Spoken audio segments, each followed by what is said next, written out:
Em 30 segundos, mais um Top Saúde TV para você, falando sobre dermatologia com o médico Dr. Luiz Felipe Blanco.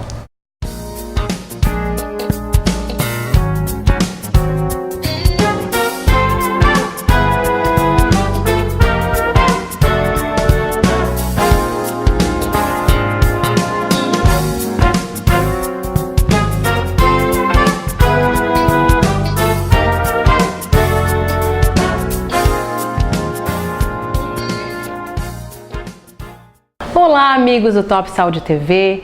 No programa de hoje eu tenho a honra de receber o Dr. Luiz Felipe Blanco, ele que é dermatologista, já esteve presente no evento Beleza e Saúde da Mulher que nós realizamos em julho passado. Tudo bom, doutor?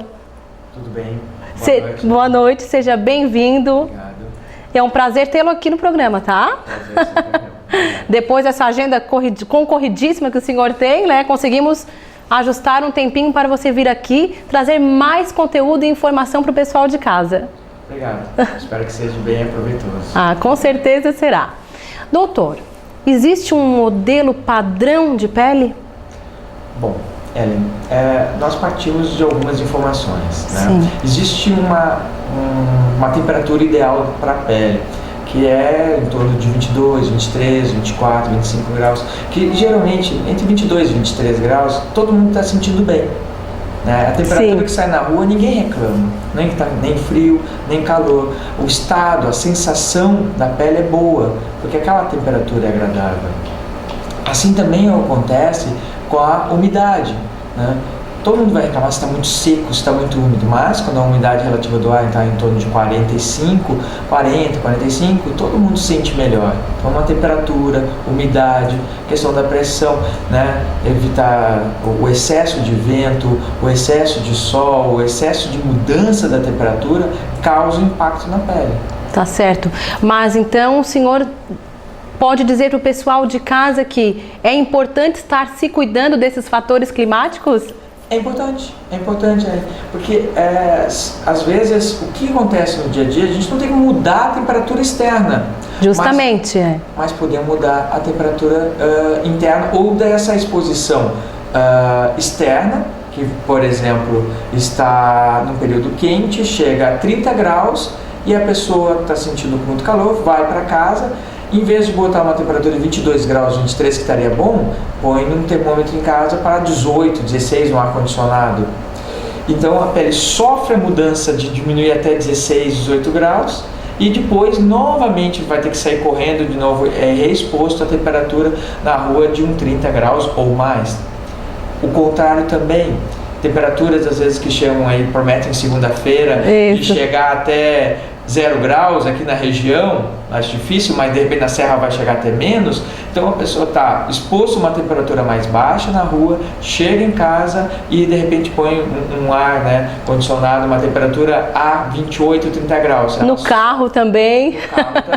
Então os ambientes, eles teriam que ser mais ou menos um padronizado. Certo. E se ficasse aqui, a pessoa não sofreria tanta diferença. E vai outros exemplos, sabe? Que às vezes, assim, um só em especial é aquele que de repente a pessoa toma um banho muito quente. Justamente. Muito quente, e ele abre a porta ali da saída do banho e às vezes a temperatura é outra e rapidamente esfria. E é comum uma coceira depois na hora de desconforto.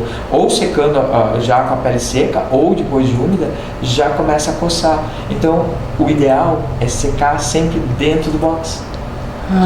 Secar ali e manter a temperatura até estabilizar, a pele vai aceitando para depois logo em seguida vestir, passar o seu hidratante e vestir a roupa.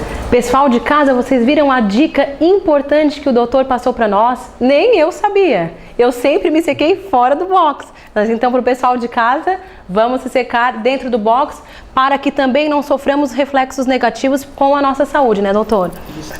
E a questão do choque térmico? Isso também é um reflexo de uma mudança de temperatura muito radical?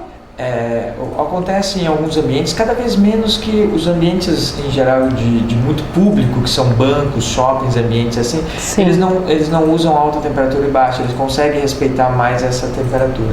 O que acontece é um efeito muito mais muscular, de um dano muscular, onde eventos de causa até dá uma retração muscular, até, quer ver, fiquei com a boca torta porque estava com a temperatura quente, aí entrei num ambiente muito frio e ficou. Isso não é tão comum, né? Porém pode acontecer então uma retração pela rápida mudança de temperatura, então uma retração muscular, e acaba acontecendo às vezes segundos ou eventualmente fica algumas horas com algum efeito, mas não é tão frequente não. A dica da vovó, que a vovó sempre passou para nós, netos e netas, é para nunca tomar sopa quente na rua, que a boca ficava torta. Isso é verídico então?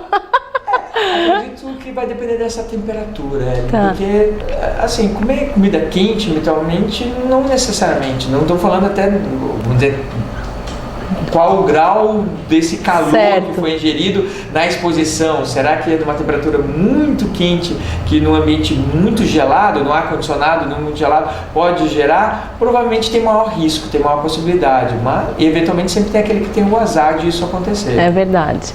E a questão dos protetores solar? Vou entrar nisso agora, porque muitas pessoas pensam que o protetor solar deve ser usado apenas nas estações quentes, verão. O que tu tens para dizer acerca do protetor solar para as pessoas de casa? Com certeza o protetor é um assunto sempre amplo, né, que vai ter muitas discussões. No nosso lado do dermatologista, ele pensa que a necessidade é evitar os danos crônicos do sol, né? Então, a necessidade, qualquer exposição solar, ela pode gerar danos, né, com o passar do tempo acumulativos, futuros, envelhecimento cutâneo, ou até lesões de dano solar, até com câncer de pele. Sim. Bem, o que o dermatologista vai indicar? Que se use todo dia, né? Que se passe logo após a questão da saída do contato à luz, né? Que passe a questão do filtro solar. Tá certo. E o filtro solar para peles oleosas?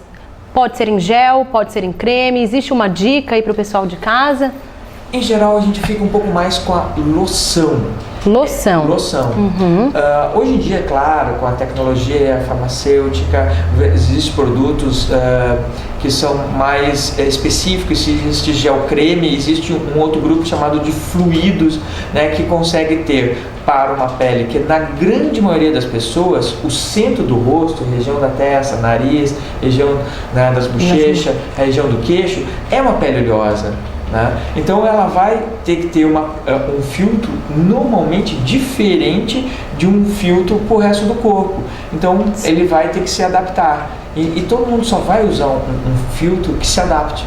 Não adianta ser, olha, o dermatologista indicou e irritou, vai usar? Não vai. Vai ter que usar aquilo que a pele se adapte bem. Então um fluido, uma loção, algo geralmente para a pele oleosa. Tá certo então. Pessoal de casa, fiquem atentos nas dicas do doutor. Nós vamos aos comerciais e já voltamos com o segundo bloco do Top Saúde TV.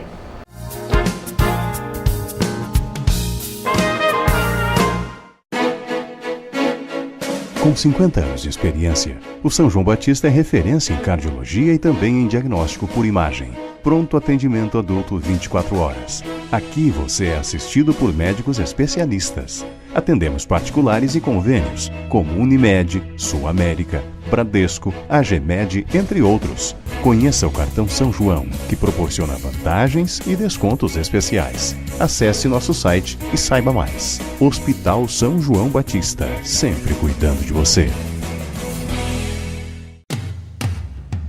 A Clean Imagem conta com equipamentos de última geração, bem como mamografia digital, ultrassom, raio-x digital, tomografia computadorizada, densitometria e o mais sofisticado equipamento de ressonância magnética de campo aberto.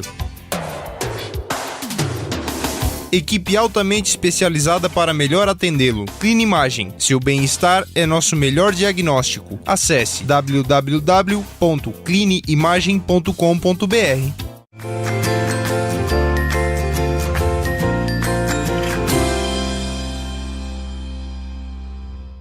Você sempre lava as mãos depois de tocar em objetos de manuseio público, como dinheiro? Costuma evitar certos lugares com medo de contrair doenças?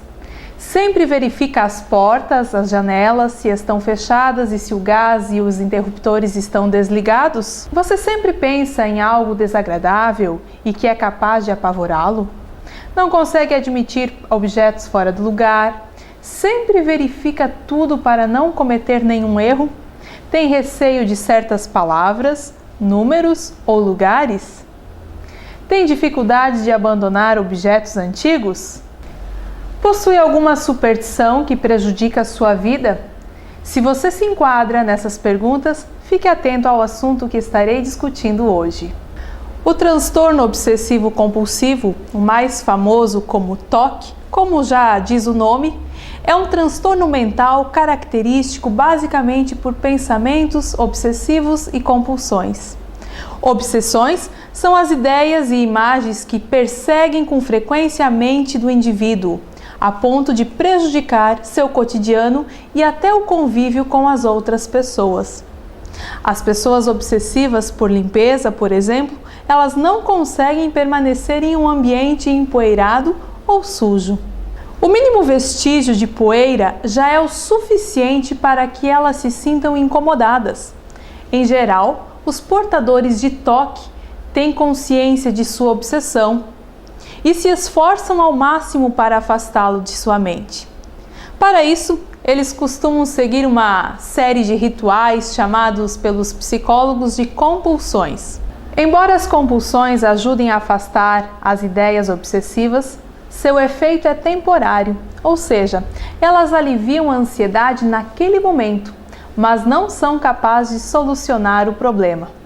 Justamente por essa razão, os rituais são praticados constantemente. Isso significa que o paciente não consegue enfrentar seu medo. Em alguns casos, os pacientes tentam aliviar suas obsessões através de compulsões baseadas em crenças folclóricas ou religiosas. Para não cometer pecado, um portador de TOC ajoelha-se todas as manhãs diante de uma santa, por exemplo. Muitos não saem de casa sem um amuleto da sorte ou não deixam de rezar antes de colocarem a cabeça no travesseiro. A maioria dos pacientes é jovem, de 18 a 25 anos, sendo que em alguns casos a doença começa a surgir já na infância. A pessoa que possui o TOC, com certeza ela não consegue ter um bem-estar durante o seu dia a dia e muitas vezes acaba colocando toda a sua família na mesma rotina. Se você conhece alguém que sofra disso ou já se enquadrou em alguns das dicas que falamos neste programa, fique atento ao nosso próximo programa que estaremos dando mais dicas e falando um pouquinho sobre como procurar um especialista.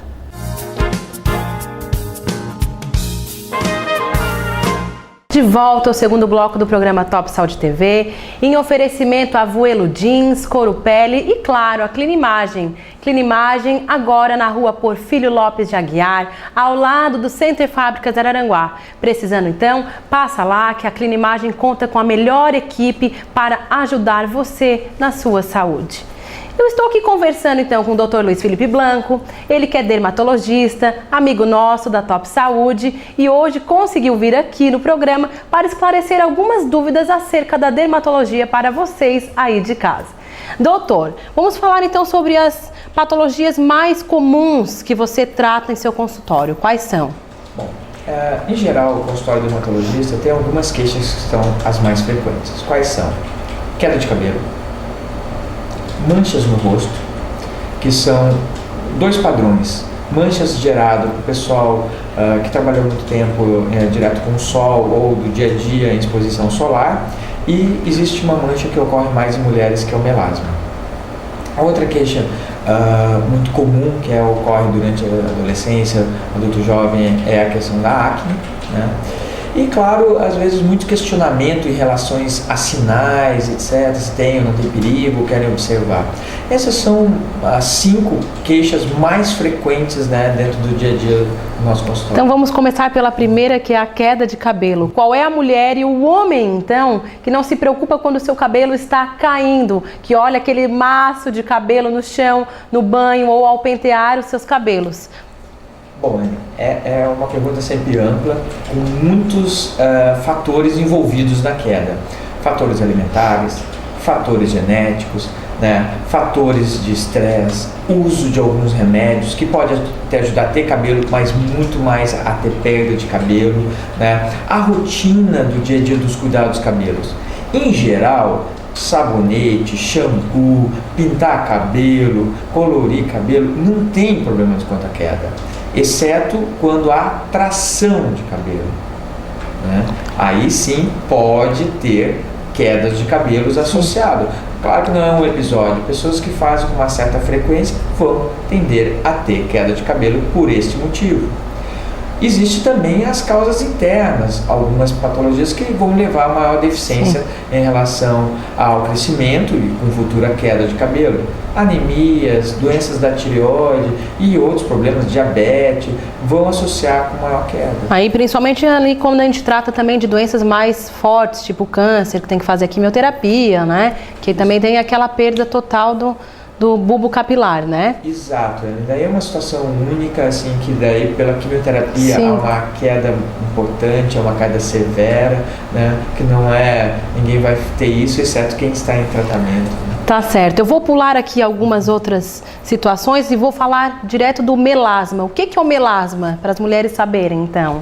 Bom, melasma são essas manchas de cor castanha, amarronzadas, que ocorrem geralmente no rosto, na face, que é um pouco variado, às vezes na região da bochecha, região frontal, região do nariz, às vezes na lateral do rosto, principalmente na parte superior do rosto. A causa é uma causa hormonal, ocorre principalmente em mulheres de idade fértil. Ah, idade fértil, não no período gestacional. No período, durante a questão da gravidez, geralmente algumas mulheres surgem ou agravam algumas vezes, não todas as mulheres, certo, mas é um período também crítico. O uso de anticoncepcional pode aumentar a chance da questão do melasma. E cada vez mais tem casos de melasma no nosso meio. Como que a gente pode tratá-las? Bom, primeiro passo, conhecer, saber o que eu tenho. Né? Certo. Que é um problema que não é da pele, é um problema secundário na pele. Então a gente tem que conversar para entender isso. Não adianta arrancar a pele, porque se botar outra vai ter manchas igual sobre essa nova pele. Então é necessidade de fazer uma rotina do dia a dia. Na realidade, falar de melasma é falar de qualidade de vida, é falar quase todas as doenças, é falar do dia a dia da melhora das condições de vida. Até porque o estresse piora o melasma, o período pré-menstrual piora o melasma. Então, assim, aquele período mais conturbado da vida pode piorar. Então, entender isso que pode ter pioras, né? A primeira piora mais conhecida por todos é piora com a exposição à luz, tanto luz solar quanto lâmpada fluorescente, então a necessidade de proteção com a luz. A segunda necessidade, claro, é que essa pessoa vai ter convivência durante a vida fértil. Certo. Sumir não vai, até o período, né, da menopausa. E vai ter os ácidos clareadores de acordo com a receita. E também se faz tratamento com comprimidos ou apenas com ácidos? Ainda, em termos de medicina, que a gente usa a palavra medicina baseada em evidência, que é estudos que comprovem diferença quanto à medicação oral, ainda não tem. Certo. Mas um dia, quem sabe, nós chegaremos, né? Com certeza. Então, já que nós estávamos na parte da pele, a parte facial, vou abordar então sobre a acne. Muitas pessoas têm problema com acne, os jovens aí iniciando a sua vida adulta, né? Aqueles também antes da adolescência, que estão na puberdade. Eu mesma também já tive problema de acne, não poderia fazer uso daquele medicamento, o Roacutan, acabei utilizando um antibiótico chamado Tetralizal, à base de tetraciclina, né? Esse também eu tive consequências porque mancharam meus dentes, eu fiz 4 anos seguidos de clareamento. Então, assim, o que tu tens a falar sobre a acne para o pessoal de casa? Bom, primeiro, existe uma evolução da vida. Essa evolução começa com as características da pele. Na infância, pele seca. Na mudança hormonal para a adolescência, vai pouco a pouco criando uma pele oleosa. Essa pele oleosa é a produção das glândulas sebáceas, que vão produzir cada vez mais, e com isso elas mesmas acabam entupindo, inflamando e gerando espinha. Bom, isso é variável, às vezes tem gente que começa com 9 anos, 10 anos, a acne tem gente que começa aos 15, 16 anos. Dificilmente alguém passa pela adolescência sem ter lesões de espinhas. Sim. E é grau variável, a maioria tem pouco, uma média tem razoável e alguns poucos têm umas formas intensas e graves das espinhas. Geralmente na região T? Geralmente essa área T é bem conhecida da mais oleosa, mas sabe, às vezes se estende mais. Com certeza, além do rosto, pode estender para ombros, para o tórax e a parte, né, das costas no alto. Então, hoje vai um pouco além. O ritmo de vida, aquilo que a gente volta sempre a repetir, acelera, faz com que a pessoa soe mais, transpire mais e leve maior possibilidade de espinhas. Tanto é que aquela pergunta, aquela coisa, eu passei da idade de ter espinha, agora eu fui ter e tal. Por quê? Muitas vezes período mais conturbado, estressados, ou muitas vezes uma vida mais agitada. Vai ser mantido aí como mais tempo de espinha do que o esperado. Certo. O normal é durante a adolescência, adulto jovem. Em média a gente fala que é uns 10 anos de vida. Começa aos 12, vai aos 22, começa aos 14, vai aos 24. Na maioria das pessoas. Tem fatores associados, que são a questão de problemas hormonais, que é mais comum em mulheres. A gente cita muito síndrome ovário policístico, que é um capítulo à parte. Sim. Outros problemas, né, que também ocorrem hormonais, que é em relação a outra glândula suprarrenal, uso de alguns remédios ou não. Alguém pergunta, mas na infância, adolescência não se usa tanto remédio, mas muito suplemento alimentar aumenta as espinhas. Certo. Então tem que ser sempre observado. E novamente, estresse, vida agitada, vida corrida, também vai aumentar a quantidade de acne. E a indicação então é fazer um tratamento, é importante estar limpando a sua pele, e quem tem um grau mais elevado também fazer um tratamento à base de remédios. O que o senhor pode dizer para nós aí a respeito? Esse era o primeiro passo. O segundo passo era assim, a oleosidade é o ponto. Então ele precisa ser tratado com sabonete específico, anti-astringente, com algum produto para a questão da pele. Segundo, é pouca espinha, vai ser tratado local, uma loção direto no rosto, uma vez à noite, geralmente baseado com ácido. Quem já tem uma acne já de um quadro mais moderado, pode ser associado a antibiótico. Claro que na idade certa, cada antibiótico deve ser usado e ministrado. E quando já se usou tudo, ou tem uma acne intensa a grave, aí entra essa medicação, que é o Roacutan ou isotretinoína. Tá certo então. Ai, pessoal de casa, já acabou o nosso tempo. Nós não conseguimos falar sobre os outros sintomas, outros fatores, mas eu vou deixar aqui um convite em aberto para você, doutor, para você vir mais uma vez aqui no Top Saúde, falar sobre essas questões que ficaram para trás, tá? Obrigado, Ellen. Com certeza, estou à disposição, à vontade. Se pudermos esclarecer mais alguma coisa, obrigado. O nosso tempo fechou, infelizmente, mas nós vamos trazer com certeza o doutor mais uma vez aqui no programa, e quando ele vier, vocês fiquem atentos às informações que ele passará para vocês. Eu agradeço por vocês estarem aqui, pela audiência, e espero vocês no próximo programa. Obrigada.